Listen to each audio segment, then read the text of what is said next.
According to Surah 2, verse 282 of the Qur'an, the testimony of a woman is worth half the testimony of a man. Muhammad explains why in Sahih al-Bukhari 26:58. The Prophet said, "Isn't the witness of a woman equal to half of that of a man?" The women said, "Yes." He said, "This is because of the deficiency of her mind." The testimony of women is unreliable because women are stupid. Muhammad also claims that women are morally deficient. In Sahih al-Bukhari 1052, Muhammad says that most of the people in hell are women. He tells us why in Sahih Muslim 142. "O women folk, you should give charity and ask much forgiveness, for I saw you in bulk amongst the dwellers of hell." A wise lady among them said, "Why is it, Messenger of Allah, that our folk are in bulk in hell?" Upon this, the Holy Prophet observed, "You curse too much and are ungrateful to your spouses. I have seen none lacking in common sense and failing in religion, but at the same time robbing the wisdom of the wise besides you."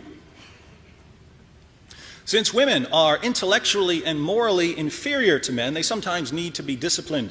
Allah tells Muslim men how to discipline their wives in Surah 4, verse 34 of the Quran. "Men are in charge of women, because Allah hath made the one of them to excel the other, and because they spend of their property for the support of women. So good women are the obedient, guarding in secret that which Allah hath guarded. As for those from whom ye fear rebellion, admonish them and banish them to beds apart and scourge them. Then, if they obey you, seek not a way against them."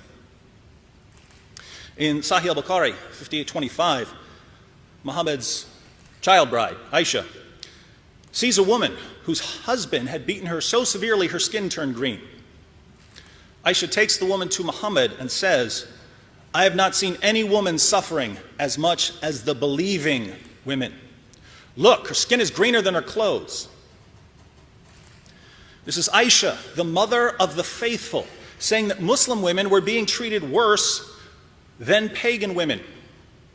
Why were Muslim women being treated worse? I suggest it has something to do with Allah's commands in here. And if you are expecting Muhammad to punish the man for beating his wife until her skin turned green, you don't understand Islam.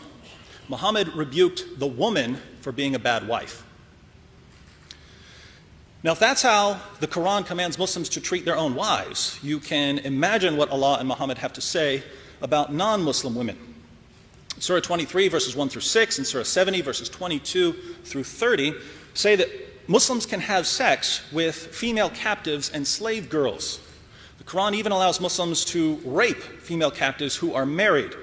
In Surah 4, verse 24, Allah tells His followers, "Also prohibited are women already married, except those whom your right hands possess." Married women are prohibited, this is about sex, unless you possess them by capturing them in battle. The historical background of this verse is found in Sunan Abu Dawud, number 2150.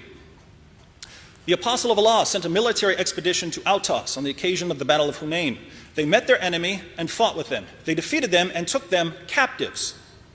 Some of the companions of the Apostle of Allah were reluctant to have intercourse with the female captives in the presence of their husbands who were unbelievers.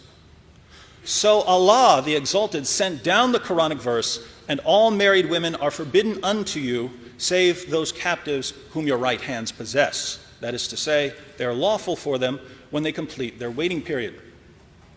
Think about this. Muslims come up to Muhammad and say, "We know we're allowed to have sex with our captives, but these women have husbands.